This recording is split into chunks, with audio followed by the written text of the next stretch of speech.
More than 250,000 Honda and Acura vehicles are under recall because of an issue with the brake pedal. That figure isn't a rounding error. It covers every Pilot, TLX, and MDX built after Honda moved brake pedal assembly from Alabama to a newly hastened line in Guanajuato, an overnight shift designed to dodge Trump's 25% parts tariff. Audit logs show the pivot pin staking step was quietly deleted to shave 30 seconds per unit. Within 12 weeks, warranty flags for abnormal pedal travel spiked 420%, yet no stop-ship order followed. Dealers were told to monitor feedback, while finance departments booked an $8 million tariff credit. Regulators received only partial data. Investors applauded a temporary margin bump, and 259,000 drivers were left pressing a pedal that might not hold. Tonight, we trace how one skipped step, taken to beat Trump's tariff deadline, turned a cost-saving tactic into a nationwide safety risk. The defect is mechanical, measurable, and predictable. An unstaked pivot pin allows the brake pedal arm to migrate up to 0.9 millimeter under load, enough to drop hydraulic pressure by 38% in Honda's own bench test. Internal QC sheets, Rev B, February 12, 2025, list the staking operation as optional while Line 9B runs in single shift. That single annotation turned a safety-critical step into a speed bump on a production Gantt chart. What changed wasn't engineering. It was the rush imposed by Trump's tariff timeline. Lab data confirm what that quote implies. A-sample pedals pressed 150 times at 800 and sheared the loose pin on cycle 74. The stake control sample exceeded 10,000 cycles with zero wander. Yet the Guanajuato line kept its 42-unit per hour cadence because management reclassified the staking press as a workflow bottleneck. Engineering pushed back, finance overruled.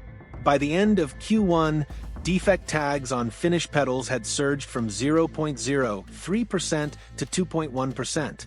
The new tolerance band was simply widened, and every red flag turned green.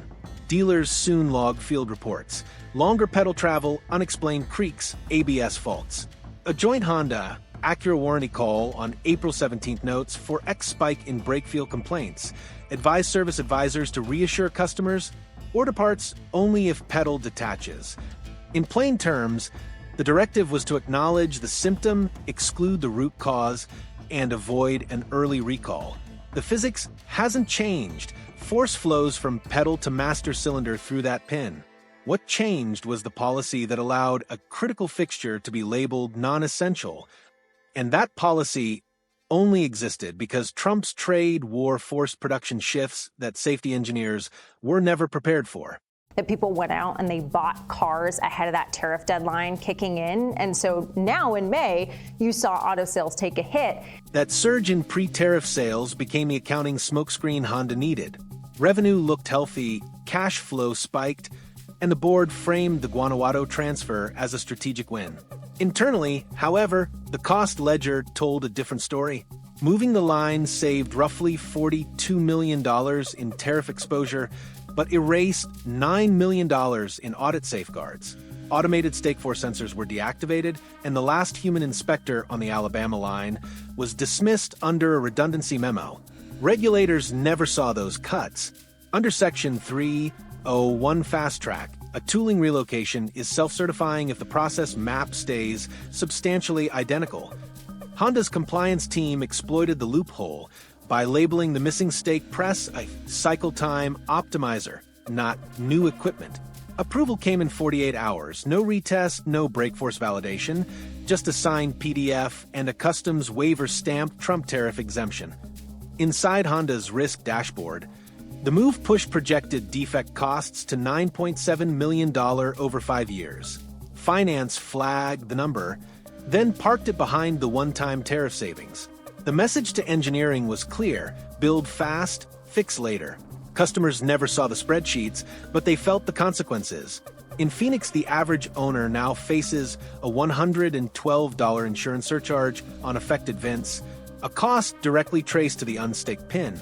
And every month that regulators delay action, that surcharge creeps up, not because the physics changed, but because a political tariff clock made safety optional. On May 22, 2025, just 8 weeks after the Guanajuato line hit full speed, Honda's internal audit group filed a 43-page redline review. Page 7 delivered the verdict. Pivot pin staking omitted. Projected detachment rate 0.17% after 1,000 duty cycles. Unacceptable for a control surface. The fix was tiny.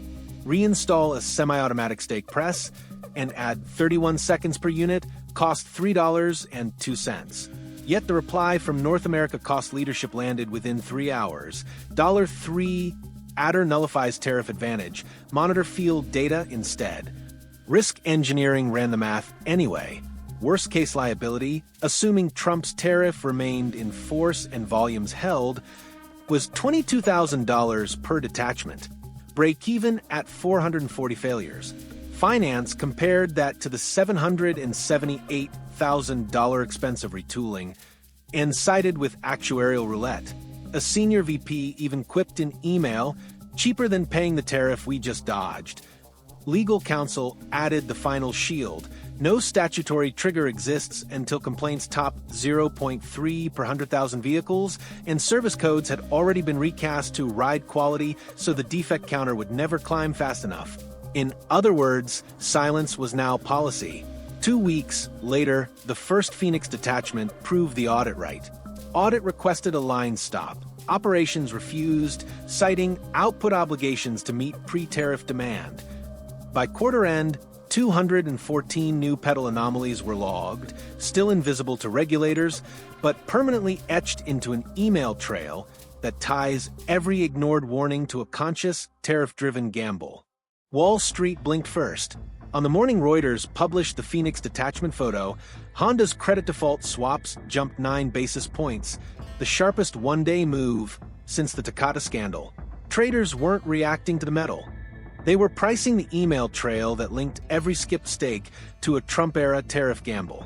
By the closing bell, $1.2 billion in market value had evaporated, an amount eerily close to the savings Honda booked when it shifted the line to Mexico. Insurers move faster. Claim algorithms flagged the entire VIN range tied to Line 9B, recalculating risk from 0.6 to 2.1 incidents per 1,000 vehicles. Within 48 hours, 3 national carriers added a $28 annual brake risk surcharge. Owners in Ohio and Texas saw 6-month premiums jump 7%. Another silent tariff the consumer pays. The used car market followed. Manheim auction data show TLX wholesale bids down $1,700 since June, erasing $94 million in resale equity. Dealers call it pivot pin depreciation, though no showroom sticker admits it. The spiral is pure actuarial math. Higher claims boost premiums crush resale, and resale hammers lease residuals, costs that dwarf the $3 fix corporate avoided. Shareholders are noticing. Proxy advisors now rank Honda's board at elevated litigation risk. One fund manager described the company as a tariff trade gone toxic. Yet, regulators remain silent, still operating under the same fast-track loophole Trump's policy opened. Until that loophole closes, the market will keep pricing danger the way engineers once did by counting the pins that never got staked.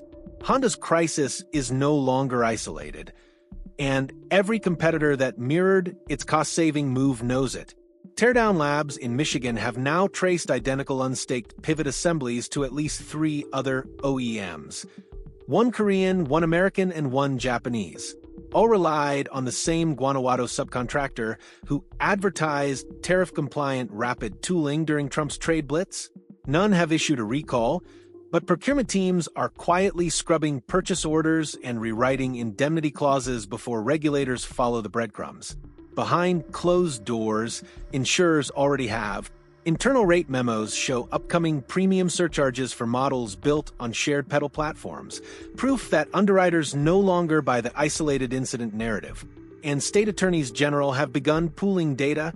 If multiple brands hid the same defect to protect tariff offsets, joint fraud investigations are next.